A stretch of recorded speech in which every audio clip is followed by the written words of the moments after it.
So hello and good morning students, welcome to Exam Universe layer to success. मेरा नाम है विकास और आज की इस वीडियो में हम लोग बात करने वाले हैं आज के इंपॉर्टेंट करंट अफेयर्स के सेशन के बारे में, जो आपके आने वाले एसएससी एग्जाम्स के लिए, बैंक एग्जाम्स के लिए, फिर चाहे आप किसी भी कंपटीशन एग्जाम के लिए प्रिपरेशन कर रहे हो, सभी के लिए बहुत ज़्यादा इंपॉर्टेंट रहने वाला है। तो गाइस चलिए शुरू करते हैं। और आज है 31 जुलाई और अगर आप लोग इस वीडियो का पीडीएफ डाउनलोड करना चाहते हैं तो हमारे टेलीग्राम चैनल का लिंक आप लोगों को डिस्क्रिप्शन बॉक्स में मिल जाएगा, जहां से जाकर आप लोग इस वीडियो का पीडीएफ आसानी से डाउनलोड कर सकते हैं। और मैं आप लोगों के लिए वहां पर कई सारे क्विजेज भी अपलोड करता हूं, तो वो भी आप लोग दे सकते हैं। साथ ही साथ आप लोगों को वहां पर हमारे इंस्टाग्राम चैनल का भी लिंक मिल जाएगा, जहां पर भी मैं आप लोगों के लिए क्विज अपलोड करता हूं, तो वो भी आप लोग देख सकते हैं। अगर आप लोगों के लिए वीडियो हेल्पफुल रहता है तो लाइक कर दिया करो, शेयर कर देना दोस्तों के साथ और सब्सक्राइब कर लेना चैनल को। पढ़ते पहले क्वेश्चन की तरफ। तो पेटीएम मनी ने किसे अगले सीईओ के रूप में चुना है? तो ये वरुण श्रीधर को चुना गया है। ये अब पेटीएम मनी के अगले सीईओ होंगे। ठीक है, तो ये हैं वरुण श्रीधर। ठीक है, अब इन्हें एमडी और सीईओ के रूप में चुना गया है। तो इन्होंने किसको रिप्लेस किया है? तो इन्होंने प्रवीण जाधव जो कि इनसे पहले एमडी और सीईओ थे, उनको रिप्लेस किया और इनकी जगह पर अब ये होंगे पेटीएम मनी के सीईओ। ठीक है, अब मैं आप लोगों को एक चीज बताता हूँ। देखो, पेटीएम मनी, जो पेटीएम है ना, जो कि ऑनलाइन ट्रांजैक्शन के लिए एक मतलब ऐप है, उसी की एक फ्रेंचाइजी है, उसी की एक पेरेंट कंपनी कह सकते हो, ब्रांच कह सकते हो, कुछ भी कह सकते हो। तो यही है उसके साथ में। ठीक है, और पेटीएम के फाउंडर की बात अगर हम करें तो पेटीएम के फाउंडर हैं विजय शेखर शर्मा। हेडक्वार्टर कहाँ पर है? नोएडा, उत्तर प्रदेश। फाउंडेशन कब हुआ था? 2010 में। ठीक है, ये पेटीएम का है। बाकी अगर देखो इनके बारे में बात करो, अशोक लावासा, तो देखो ये अभी हाल ही में एडीबी के वाइस चेयरमैन चुने गए थे। ठीक है ना, मैंने आप लोगों को पढ़ाया भी था। अगला है, ये है आदित्य पुरी। ये आदित्य पुरी जो है वो फिस्कल ईयर 2020 के सबसे ज्यादा पेड बैंकर चुने गए हैं।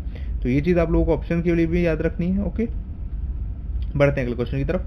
तो हाल ही में किसे गोल्डन बूट पुरस्कार, जो फुटबॉल का होता है, 2020 उन्होंने जीता है? ये किसने जीता है? ये जेमी वर्दी ने जीता है। ठीक है, ये कौन है? ये फुटबॉलर हैं जिन्होंने अभी हाल ही में ये पुरस्कार जीता है। ठीक है, ये लीस्ट सिटी के लिए खेलते हैं, लीसेस्टर सिटी के लिए खेलते हैं। ठीक है, और इन्होंने पहली बार ये पुरस्कार अपने नाम किया है। ये 33 साल के हैं और बहुत सालों से खेल रहे हैं और पहली बार इन्हें ये पुरस्कार मिला है क्योंकि उन्होंने इस सीजन 2019-20 सीजन में 23 से ज़्यादा गोल करे हैं और 23 गोल करे हैं, जिसके लिए इन्हें ये गोल्डन बूट पुरस्कार मिला है। देखिए, ये है गोल्डन बूट पुरस्कार। ठीक है, और अगर मैं बताऊं, ये कई बार मतलब बहुत सारे और भी जीत चुके हैं। लियोनेल मेसी की अगर हम बात करें, लियोनेल मेसी का नाम सुना होगा आप लोगों ने। ठीक है ना, बार्सिलोना के फुटबॉलर हैं, ये स्टार फुटबॉलर हैं और ये 6 बार से भी ज़्यादा इस अवार्ड को जीत चुके हैं। और जो जेमी वर्दी हैं, इनको ये अवार्ड पहली बार मिला है। ठीक है, बात बढ़ते हैं आगे। अगला है कि हाल ही में भारत की पहली सौर ऊर्जा से संचालित नौका ने गुस्ताव ट्रवे अवार्ड जीता है। उसका नाम क्या? यानी कि जो नौका है उसका नाम आप लोगों को बताना है। तो उसका नाम है आदित्य नौका है, जो कि पूरी तरीके से सौर ऊर्जा से संचालित है, यानी कि पूरी तरीके से सौर ऊर्जा से चलती है। इसमें किसी भी तरीके का ईंधन नहीं है और किसी भी तरीके का पॉल्यूशन नहीं होता है।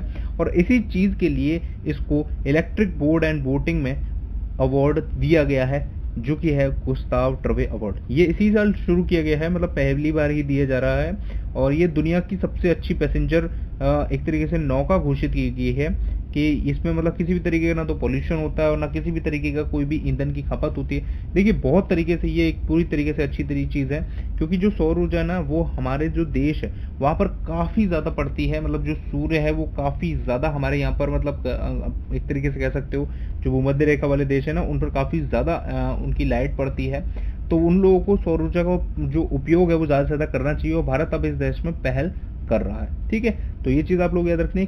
कौन चीज की क्या नाम है उसका? आदित्य नाम है। बढ़ते हैं क्वेश्चन की तरफ। तो हाल ही में किसने बहुत जरूरी है नाम की योजना शुरू की है? वो स्टार्टेड द कैंपेन बहुत जरूरी है। तो ये किसने शुरू की है? तो देखो, ये ना भारतीय एक्सा जनरल इंश्योरेंस ने शुरू की है। किसके लिए शुरू की है? ये किसानों के लिए शुरू की गई है। ठीक है ना। अब इसमें होगा क्या? देखो, ये जो योजना है, इस योजना में मतलब किसानों को एनकरेज किया जाएगा कि आप किस तरीके से अपनी फसलों को बचा सकते हैं और उनका जो फाइनेंशियल किस तरीके से आप सपोर्ट कर सकते हैं, मतलब किस तरीके से फसलों से आप मैक्सिमम कमा सकते हैं। अगर फसल खराब होती है तो उसके लिए आप क्या कर सकते हैं, फसलों को बचाने के लिए आप क्या कर सकते हैं। तो इन सब चीज़ों को इनकरेज करने के लिए ये चीज़ शुरू की गई। यह भी हाल ही में देखो महाराष्ट्र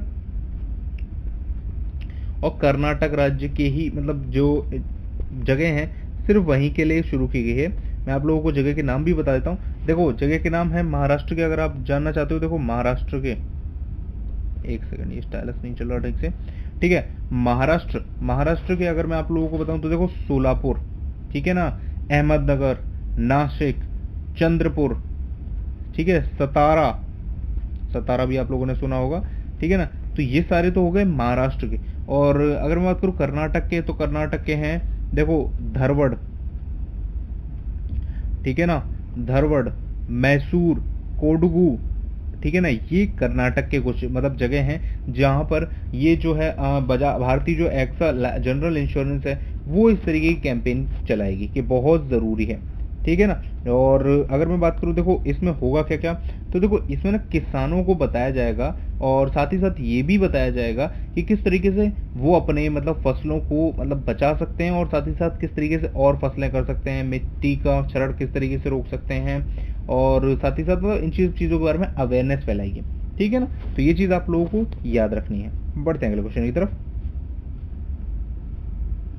हाल ही में किसे यूएन इग्नोको गो से कर्मवीर पुरस्कार से सम्मानित किया गया है, तो ये सुनील यादव एसएस हैं जिनको इस सम्मान से सम्मानित किया गया है, ठीक है ना। अब ये सम्मान क्या है, ये सम्मान उन लोगों को दिया जाता है जो समाज के हित के लिए और समाज को सुधारने के लिए कह सकते हो, ये सामाजिक जो मुद्दे हैं उन पर बात करते हैं, लोगों को अवेयरनेस फैलाते हैं और उनका कुछ रिजल्ट निकल कर आता है तो उनको दिया जाता है। तो ये जो सुनील यादव एसएस हैं इनका एक टेलीग्राम चैनल है, जिस तरीके से हमारा टेलीग्राम चैनल है जहाँ पर आप लोगों को क्विज मिल सकते हैं, आप लोगों को हमारे इस वीडियो का पीडीएफ मिल सकता है, इसी तरीके से इनका भी एक टेलीग्राम चैनल है जो कि कई सालों से चल रहा है और वो ना सोसाइटी के लिए, लोगों के लिए ये डेली एक मोटिवेशन मतलब डालते हैं, डेली मोटिवेट करते हैं, सोशल मुद्दे होते हैं उनको उठाते हैं और उस पर लोगों को जागरूक करते हैं कि ये चीज़ सही है, ये चीज़ गलत है, ये चीज़ सही है, ये चीज़ गलत है। तो इन सब चीज़ों के बारे में बताते हैं। इसी चीज़ के लिए इन्हें इस अवार्ड के लिए चुना गया है, ठीक है ना,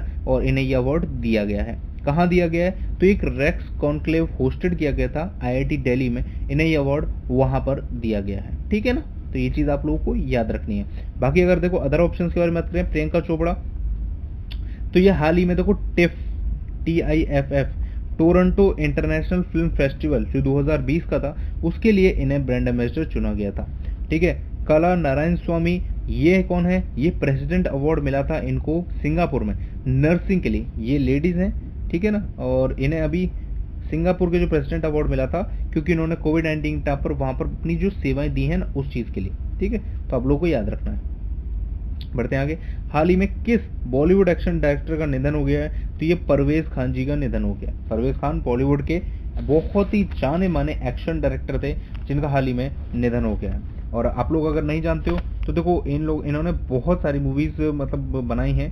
1986 से ये मूवीज बना रहे हैं, मतलब फिल्म इंडस्ट्री से जुड़े हुए हैं। बहुत सारी मूवीज हैं जैसे आप लोगों ने अंधाधुंध, बदलापुर, बुलेट राजा, रावण, फुकरे, अब तक 56, the legend of Bhagat Singh और भी ना जाने कितनी सारी मूवीज हैं जो इन्होंने बताई हैं, ठीक है ना। तो अब इनका हाल ही में निधन हो गया। बाकी अगर बात करो तो देखो सरोज खान, ये कोरियोग्राफर थी, इनका भी हाल ही में निधन हो गया। इरफान खान, ये एक्टर थे जिनका हाल ही में निधन हो गया। और ऋषि कपूर, ये भी एक्टर थे जिनका हाल ही में निधन हो गया। बढ़ते हैं आगे। अगला क्वेश्चन है, किस उत्तर पूर्व शहर में मैनहोल सफाई रोबोट बंदीकूट मिला है, तो ये किसा मिला है, ये गुवाहाटी को मिला है, ठीक है ना। गुवाहाटी कहाँ पर है, असम में पड़ता है, असम की एक सिटी है गुवाहाटी, ये उसको मिला है। अब ये है क्या, देखो सबसे बड़ी चीज मैं आप लोगों को बताता हूँ, जो मैनहोल है ना, जो सीवर की सफाई है, वहां पर जब ह्यूमन जाते हैं ना, ह्यूमन मतलब इंसान जब उसमें करने के लिए उतरते हैं सफाई, तो कई सारी जहरीली गैसें भी होती हैं मैनहोल में, तो जिससे कि ना इंसानों की जान को बहुत ज्यादा खतरा हो जाता है। और तरह के मतलब एक तरीके से अगर जो ठीक भी रहते हैं तो उनको कई सारी एलर्जीज या एक तरीके से कह सकते हैं रसायन से बहुत सारी चीजें मतलब त्वचा का जलना और भी कई सारी चीजें हो जाती है, त्वचा रोग वगैरह हो जाते हैं। तो इस चीज से बचने के लिए अब क्या है कि रोबोट्स की को काम में लिया जाता है इन चीज़ों की, मतलब जो मैनहोल की सफाई है उसमें रोबोट को काम में लिया जाता है ताकि सफाई भी हो जाए आसानी से और जल्दी, और साथ ही साथ ह्यूमंस को ना बहुत मतलब नुकसान भी ना हो, मतलब नुकसान ना हो उनको, इसीलिए। तो ये जो नॉर्थ ईस्ट के जो शहर, नॉर्थ ईस्ट जो सिटीज हैं, नॉर्थ ईस्ट जो स्टेट्स हैं, उसमें गुवाहाटी पहली सिटी बन गई है जिसको ये बांदीकुट नाम से जो है मतलब मैनहोल की सफाई के लिए है वो मिला है। ठीक है, और अगर मैं बात करूं, देखो ये क्या है, मतलब ये तो वहां तो पहला है, लेकिन देश में ये तीसरी सिटी बन गई है। पहली सिटी कौन सी थी? पहली सिटी थी गुरुग्राम, दूसरी सिटी कौन सी थी? कोयम्बटूर। उसके बाद ये तीसरी सिटी बन गई है जहां पर इस तरीके की आधुनिक टेक्नोलॉजी का इस्तेमाल किया जाएगा। ठीक है ना, बढ़ते हैं अगले क्वेश्चन की तरफ। हाल ही में पृथ्वी विज्ञान मंत्रालय ने लाइफ टाइम उत्कृष्ट पुरस्कार से किसे सम्मानित किया गया है? तो ये प्रोफेसर अशोक साहनी को सम्मानित किया गया है अपने अर्थ प्रोग्राम और साइंस के फील्ड में बहुत ही अच्छा योगदान देने के लिए इन्हें लाइफ टाइम अचीवमेंट अवार्ड से सम्मानित किया गया है। ठीक है ना, तो आप लोग ये याद रखेंगे। ये किसने दिया है? ये union earth and science ministry ने दिया है, जिसके हेड कौन है इस समय? मिनिस्टर कौन है? डॉक्टर हर्षवर्धन इसके हेड हैं, यानी कि इसके मिनिस्टर हैं।